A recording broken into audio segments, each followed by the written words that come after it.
हिमाचल प्रदेश में सरकार को लेकर जिस तरीके से खींचातानी मची हुई है, बीजेपी फिलहाल वेट एंड वॉच की स्थिति की बात कर रही है, लेकिन मंत्री हो, विधायक हो, वो पार्टी से अलग होते जा रहे हैं। ताजा नाम है विक्रमादित्य सिंह का, जिन्होंने जो मंत्री पद से इस्तीफा दे दिया। हमारे साथ मौजूद हैं आरपी सिंह साहब, बीजेपी के राष्ट्रीय प्रवक्ता।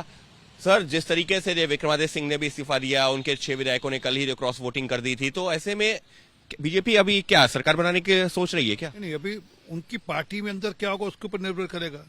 परंतु ये तय है कि आज सुखविंदर सिंह आज वहां पर मेजोरिटी में नहीं है, ये तो बात बड़ी स्पष्ट हो गई।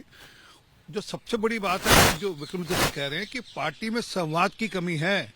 वो कई बार मैसेज दे चुके पिछले 1 साल में कि संवाद की कमी है, और जिस प्रकार से उनको ह्यूमिलेट किया जा रहा है वो तंग है। ह्यूमिलेशन एक पार्ट है, जो बार बार अलग अलग नेता जो पार्टी छोड़ते हैं वो एक ही बात कहते हैं कि विद इन पार्टी संवाद की दिक्कत है। वो कहते हैं कि सोनिया गांधी जी से, प्रियंका वाड्रा से, मल्लिकार्जुन खड़गे से, राहुल गांधी से किसी से भी बातचीत नहीं हो पाती। हम कई बार कहते हैं, उन्होंने कहा कि कई बार संदेश दे चुके। तो अब डायनेस्टिक पार्टी है, अब उसमें अगर कार्यकर्ताओं के साथ, विधायकों के साथ अगर आप संवाद नहीं रखोगे तो ये स्थिति बनेगी और लोगों को घुटन भी होगी। और दूसरी बात, अगर आप लोगों को उनकी आस्था पर भी कचोट मारोगे, आप लोगों को राम मंदिर जाने से मना करोगे, जहां आप बोलोगे कि नहीं आपने रामलला के दर्शन करने नहीं जाना, तो लोगों की मन जो आस्था है उसमें भी कचोट लगती है। वह भी एक कारण बना होगा। लेकिन सर, सवाल ये है कि आखिर सुक्खू सरकार संकट में है कैसे? क्योंकि अगर 6 विधायकों का आप मान भी लीजिए कि उन्होंने जो है खिलाफ में वोट किया, अगर उनको सस्पेंड भी कर दिया जाता है तब ये हाउस का नंबर तो कम हो जाएगा। सुक्खू सरकार के पास फिर भी बहुमत है।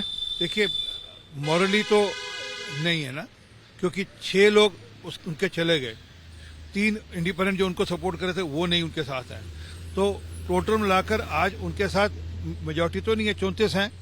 अभी विक्रमादित्य ने इस्तीफा दे दिया, हालांकि पार्टी से नहीं दिया पर मंत्री पद से दे दिया। तो देखते हैं परिस्थिति कैसे निकलती है, क्या होता है। जैसे जैसे परिस्थिति बनी वैसे पता लगेगा कि विक्रमादित्य के साथ कौन लोग हैं, कितने लोग हैं। परंतु एक बात है कि अगर 34 भी लिखे तो भी वो मिनोरिटी में है, मॉरली तो राइट है नहीं। और अभी कैसे टेक्निकल लीगल क्या चीज होंगी आने वाले समय पता लगेगा। लेकिन सर, ऐसे में अभी जो हाउस की प्रोसीडिंग शुरू हुई, 15 बीजेपी विधायकों को फिलहाल हाउस से बाहर कर दिया गया है, तो ऐसे में सरकार के ऊपर जो हाउस के अंदर अगर आप फ्लोर की बात करते हैं तो खतरा नहीं नजर आ रहा? अब ये किस प्रकार का लोकतंत्र है कि आप एक विपक्षी पार्टी के विधायकों को सस्पेंड कर दें और आप अपना जो रेजोल्यूशन, उसको बजट रेजोल्यूशन अपना पास करना चाहें, तो देखता है किस प्रकार की सरकार है। सरकार तो अल्पमत में आ चुकी है, इसमें कोई शक नहीं है। अब आप अलग अलग तरीके ढूंढ रहे हैं, टेक्निकल तरीके ढूंढ रहे हैं, परंतु पब्लिक डोमेन में और मॉरली दोनों तरीके से सरकार अल्पमत में है। बीजेपी सरकार बनाने की कोशिश करेगी पहले? और अभी इस पर अभी कुछ कहना नहीं है, मतलब हमारे तरफ से कुछ नहीं है। ये उनकी पार्टी का अंदरूनी मामला है, वो अपना मामला निपटाए। विक्रमादित्य बीजेपी में आते हैं तो बिल्कुल अभी कुछ नहीं है।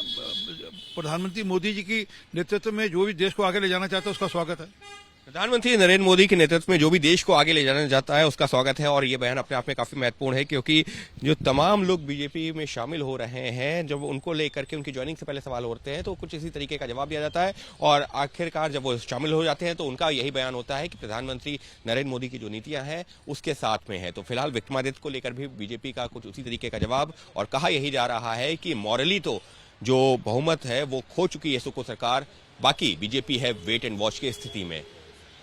सहयोगी कैमरा पर्सन धर्मेंद्र के साथ अंकित गुप्ता, एबीपी न्यूज, दिल्ली।